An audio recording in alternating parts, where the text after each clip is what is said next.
अस्सलाम वालेकुम जी, मैं शाहिद हुसैन हूँ और गुलाम हैदर ने भारत का वीज़ा अप्लाई कर लिया है। गुलाम हैदर का वीज़ा अप्लाई करने का प्रोसीजर आपको दिखाते हैं। गुलाम हैदर कब जाएंगे और कितने दिन के लिए जाएंगे वो तफसीलात भी आपके सामने रखेंगे।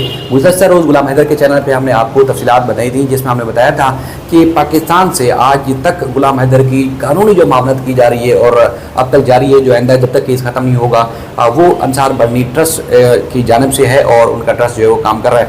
आज इस वक्त हम अंसार बर्नी एडवोकेट इंटरनेशनल ट्रस्ट के ऑफिस में मौजूद है।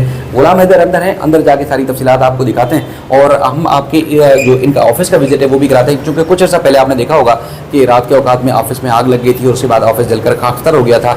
और लेकिन अब दोबारा से ऑफिस जो है वो मैनेज हो चुका है। जो दुखी इंसानियत के लोग हैं, जिस तरह गुलाम हैदर या ऐसे लोग जो मामला को अफोर्ड नहीं कर सकते, उनकी बिला तफरीक दिन रात यहाँ पर लोग मौजूद होते हैं और वो काम कर रहे हैं, चाहे वो लीगल मामला हों या दूसरे मामला, दूसरे और कौन कौन से मामला हैं वो भी दिखाता हूँ। और गुलाम हैदर से और गुलाम हैदर के वीज़े की जो सिचुएशन है वो भी आपको दिखाते हैं।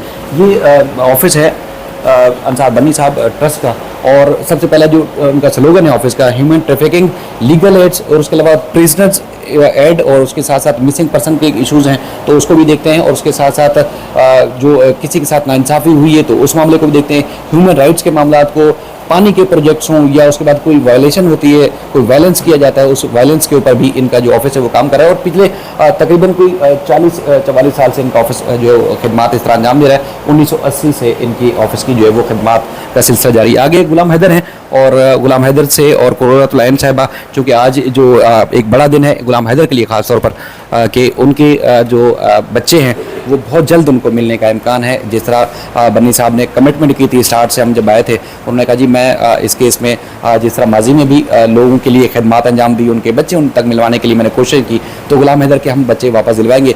तो गुलाम हैदर इस वक्त आप देख रहे हैं अंदर मौजूद हैं। कुर्रतुल ऐन साहिबा उनके और जो है वो वीज़े का जो भारत का फॉर्म फिल है वो कर रही हैं। तनवीर अफरोज साहब भी हैं, और कैमरामैन पीछे कौन है थोड़ी देर में वो भी आपको दिखाते हैं जो हमारे साथ है इस वक्त। तो सबसे पहले हम हैदर भाई से भी बात कराएंगे।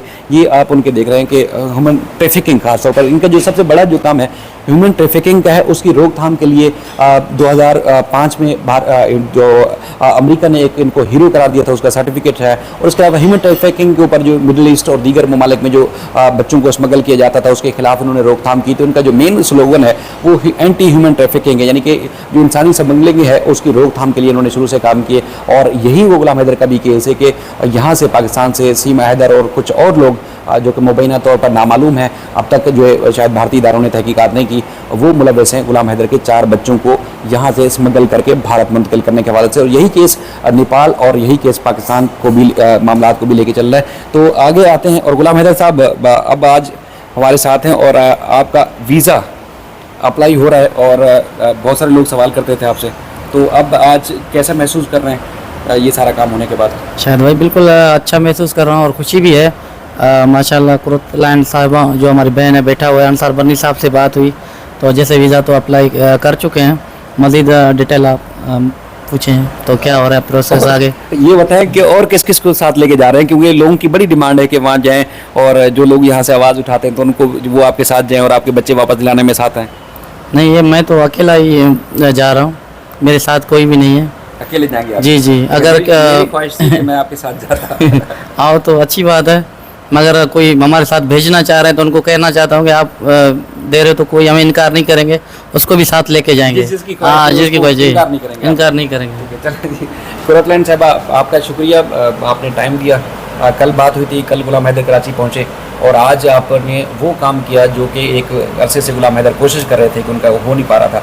तो कौन सा प्रोसीजर आपने कंप्लीट कर लिया और कितने दिन का वीज़ा अप्लाई कर रहे हैं और कब ये जारी होने का इम्कान है? अस्सलाम वालेकुम। देखिए, हमने विज़िट वीज़ा अप्लाई किया है क्योंकि उसी कैटेगरी में ये फॉल होते हैं। भारत के पास ऐसी कोई कैटेगरी नहीं है जिसमें लॉ के लिए या कोर्ट्स के लिए कोई वीज़ा अप्लाई किया जाए, तो हम विज़िट वीज़ा अप्लाई कर रहे हैं 6 मंथ वाला उनका, जिसमें 30 डेज़ की इनकी एक्सपेक्टेड स्टे होगा वहाँ पर। और भारत वीज़ा मुझे लगता है उनको देना चाहिए क्योंकि फेयर ट्रायल है। तो फेयर ट्रायल का चांस मिलना चाहिए। पूरी दुनिया फेयर ट्रायल का चांस देती है, तो भारत भी इंशाल्लाह गुलाम हैदर साहब को ज़रूर फेयर ट्रायल का चांस देंगे। भारत की सरकार इन्हें मौका देगी कि यहाँ आएँ, अपना मौक़िफ़ रखें और बच्चे इनके हवाले किए जाएँ। अगर ये दुरुस्त करार पाए जाते हैं वहाँ पर, जो कि हैं ये दुरुस्त, क्योंकि नेचुरल गार्जियन है और बच्चों को ट्रैफिकिंग के ज़रिए ले जाया गया है, क्योंकि इन्होंने कोई लेटर ऑफ कंसर्न नहीं दिया, उनके पास गार्जियनशिप सर्टिफिकेट नहीं है। सीमा के अपने मुताबिक अपने मुँह से जो कहती हैं कि तलाक हो चुकी है, तो अगर तलाक हो चुकी है, अगर हो चुकी है तो गार्जियनशिप सर्टिफिकेट कहाँ है, लेटर ऑफ कंसर्न का है। अगर नहीं हुई तब भी नेचुरल गार्जियन की परमिशन के बगैर आप बच्चों को ट्रैवल नहीं करवा सकते। तो गुलाम हैदर का हक है, वो अपने बच्चों को लेने जा रहे हैं। भारत की सरकार जो है वो अब इस मामले को देखेगी कि वो वीज़ा दे और इन्हें फेयर अपनी बात, अपना मौक़िफ़ रखने का चांस मिले। तो आपको जो कानूनी मामला थे वहाँ पर मोमिन मलिक साहब को हायर किया गया था आप लोगों की तरफ से, तो वहाँ से क्या अपडेट्स है कि कौन कौन से केसेस में इनको बुलाया गया है और वहाँ जाने इनका जाना बहुत ज़्यादा ज़रूरी है?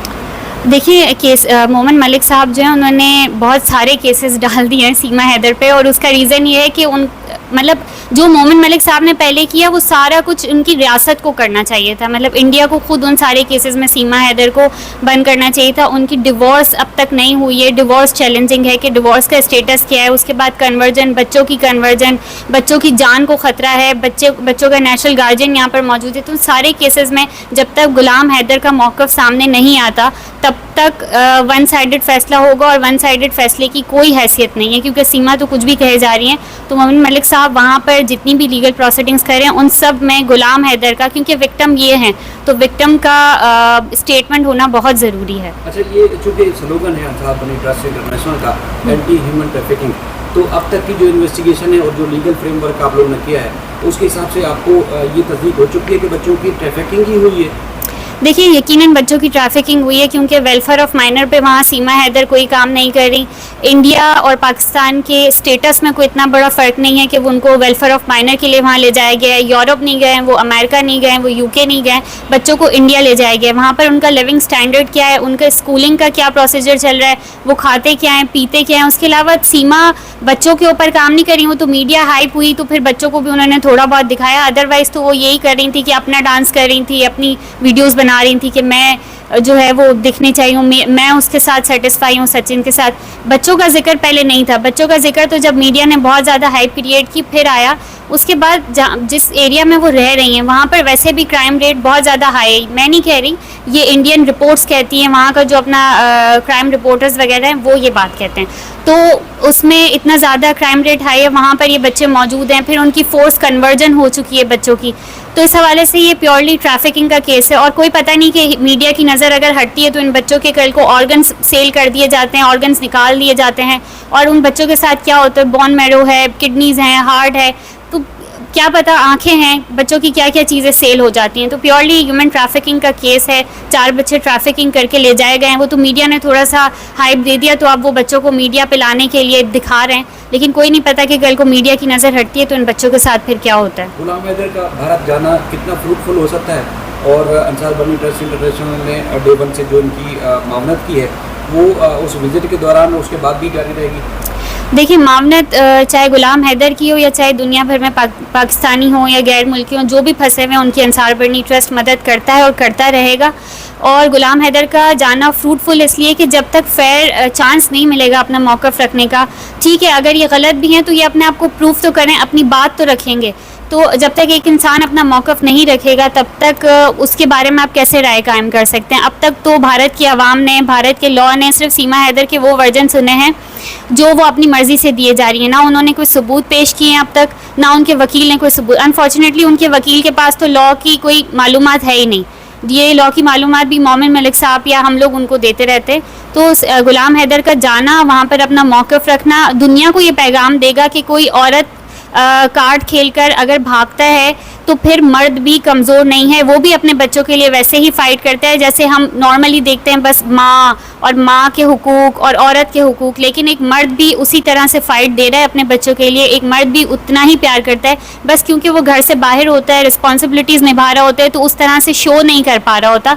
इस केस में भी यही है कि सारा पैसा, सारी चीज़ें, सब कुछ गुलाम हैदर ने प्रोवाइड किया। सीमा हैदर बस एक अपने मसरूफियात में से टाइम निकाल के यहाँ से भाग गई उनके बच्चों को लेकर।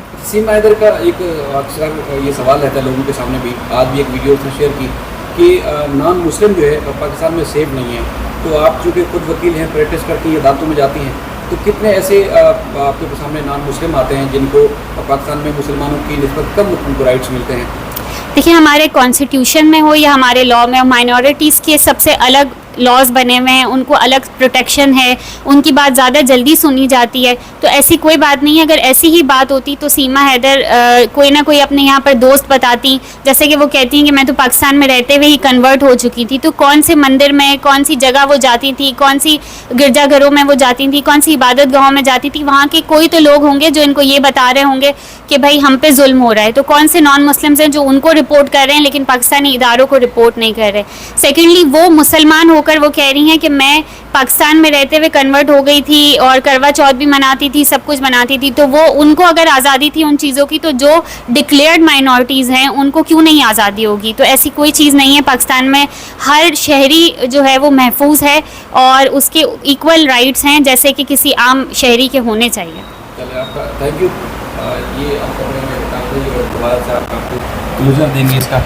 सूरत हाल आपने आखिरी वाली ये बात सुनी होगी कि अगर वो मुस्लिम होते हुए या नॉन मुस्लिम कन्वर्ट हुई और एक हिंदू मज़हब उसने इख्तियार किया था तो उसको बड़ी आज़ादी थी कि वो सारे काम कर सकती थी, लेकिन जो नॉन मुस्लिम है क्या उनको उनकी इबादत, उनके जो रस्म व रिवाज हैं, क्या उनको मुश्किल होगी? ये एक कॉमन सवाल है जो कि आप सबको सोचना भी चाहिए। बाकी अब जिम्मेदारी जो बनती है वो इंडियन गवर्नमेंट की बन रही है कि गुलाम हैदर के वीज़े की अप्लाई का जो काम है वो मुकम्मल हो चुका है। अब वीज़ा जारी करेंगे तभी जो है वो जा पाएंगे। मोमिन मलिक साहब हरियाणा से ताल्लुक़ रखते हैं, गुलाम हैदर के वकील हैं। अंसार बनी ट्रस्ट की जानिब से उनकी खिदमात ली गई थी और स्पेशल पावर ऑफ अटार्नी इन्हीं मोहतरमा कुर्रतुल-ऐन एडवोकेट साहबा ने जो है बना कर दिया था, और जिसको AP सिंह साहब वहाँ लहरा लहरा के लोगों को बता रहे थे कि जी बच्चे बेच दिए गए हैं। बल्कि एक सवाल भी था आज आपकी मौजूदगी में, बच्चे बेचने वाली एक सवाल कर रहे थे कि जो पावर ऑफ अटार्नी था वो गुलाम हैदर ने अंसार बन्नी साहब को दिया और अंसार बन्नी साहब ने वो पावर ऑफ अटार्नी जो इंडिया मोमिन मलिक साहब को दिया उसमें बच्चे उन्होंने बेच दिए। तो गुलाम हैदर भी यहाँ मौजूद हैं, तो उसमें कहीं ऐसी कोई बच्चों की बेचने के हवाले से कोई बात थी कि वो आपके हवाले कर दिए गए?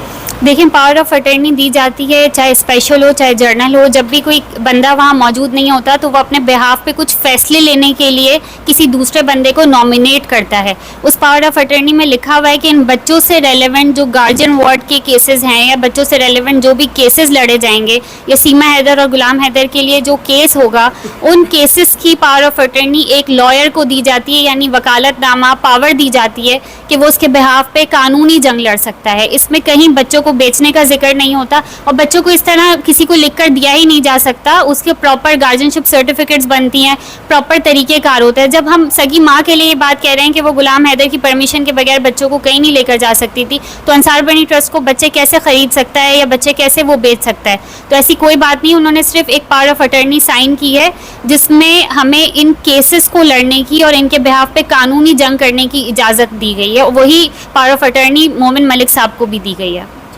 चलिए, हमारे साथ गुलाम हैदर भी इस सवाल का जवाब इनसे भी लेते हैं कि AP सिंह साहब दुनिया को बताते फिर रहे हैं कि जी अंसार बनी साहब को पावर ऑफ अटर्नी दिया गुलाम हैदर ने और इन्होंने बच्चे बेच दिए। गुलाम हैदर साहब, जब आपसे बातचीत हुई थी, ठीक है एक आर्गूमेंट होगा जी आप पढ़े लिखे नहीं है, लेकिन कहीं ऐसी कोई बात हुई थी कि जी आपने अंसार बनी साहब को बच्चे बेच दिए जो कि AP सिंह वहाँ आगे लाते फिर रहे पूरे? नहीं, बिल्कुल भी ऐसी बात नहीं है। वो बेबुनियाद बातें कर रहे हैं। पता नहीं इनका जहन AP सिंह का ऐसे ही काम करता है, शायद दिमाग काम नहीं कर रहा है। ऐसी ना बात हुई, नाम करेंगे कभी भी। ये बेबुनियाद बातें करके बस लोगों को गुमराह कर रहे हैं। इसको हम कहना चाहते हैं कि अभी भी बाज आ जा तो बेहतर है, ऐसी गलीज अल्फाज ना बोलें। अंसार बनी साहब एक हीरो कहलाता है दुनिया के अंदर, बहुत अच्छे कारनामे हैं। आप खुद देखा है, अभी आपने वीडियो में देखा है, तो ये बहुत सारे लोगों के लिए, सिर्फ हैदर के लिए नहीं, दुनिया भर के लोगों के लिए ये इंसानियत के नाते हमदर्दी, हिंदू या मुस्लिम सबके लिए करता है। इनको अल्फाज अच्छा नहीं कहते AP सिंह को कोई, जो हमारे जो है अंसार बनी साहब के बारे में ऐसे ही वो बात करें। ठीक है, अभी बहुत शुक्रिया। सिचुएशन ये है कि हमारे साथ तनवीर भाई भी हैं, तो सूरत हाल असल में जो उनका जहनी जो खुमार है, यानी कि जो गलत काम करता है हमेशा उसी चीज़ को वो हवा देगा, उसी के बारे में बार बार आग लाप गया। तो टोपी सिंह साहब आपने नाम दिया था सबसे पहले, तो अब आप क्या कहेंगे? आपने खुद विजिट भी कर लिया, एक डेढ़ साल से आप रिपोर्ट भी कर रहे थे, इसी ऑफिस में आप मौजूद हैं। बिल्कुल, बहुत अच्छा लगा शाहिद भाई यहाँ पे, और आज अप्लाई हो चुका है वीज़ा। बिल्कुल, वीज़ा अप्लाई हो गया, अप्लाई हो चुका है और ये खुशाइन बात है। इंशाल्लाह हमें बहुत उम्मीदें हैं कि बहुत जल्द हैदर भाई हिंदुस्तान में मौजूद होंगे। और मैं तो ये कहूँगा कि जो AP सिंह साहब है ना, उनको अब शिकस्त मिल चुकी है और वो कहीं की नहीं रहेंगे। जब जाएंगे वहाँ पे हैदर भाई तो ये नज़र ही नहीं आएंगे। बिल्कुल। जी। चलिए तनवीर भी आपका शुक्रिया। भारत जो पाकिस्तान से अंसार बनी साहब ने बात की, कुर्रत रहीम साहबा ने बात की, या मोहम्मद मलिक साहब ने वहाँ अदालतों में केस फाइल किए, उन्होंने हमेशा कानूनी बात की। क्या इंडिया का कानून ये इजाज़त देता है कि सीमा वहाँ इलीगल इंटर हुई और उसके बाद इसी तरह आज़ादी से रहे? क्या बच्चे सचिन इलीगल बाप होने की नाते क्या वो रख सकता है, जिसकी कोई हैसियत नहीं है? असल वारिस गुलाम हैदर है और कानूनी तौर पर चाहे वो दुनिया का कोई भी कानून है, गुलाम हैदर को इस हक से महरूम नहीं कर सकता, चाहे किसी भी आप दीन या मज़हब का भी हवाला दें। तो बहरहाल अब इंतज़ार है उनकी तरफ कि इंडिया गुलाम हैदर को वीज़ा कब जारी करता है। मज़ीद इस सिलसिले में जो भी अपडेट्स होंगी वो भी देते रहेंगे।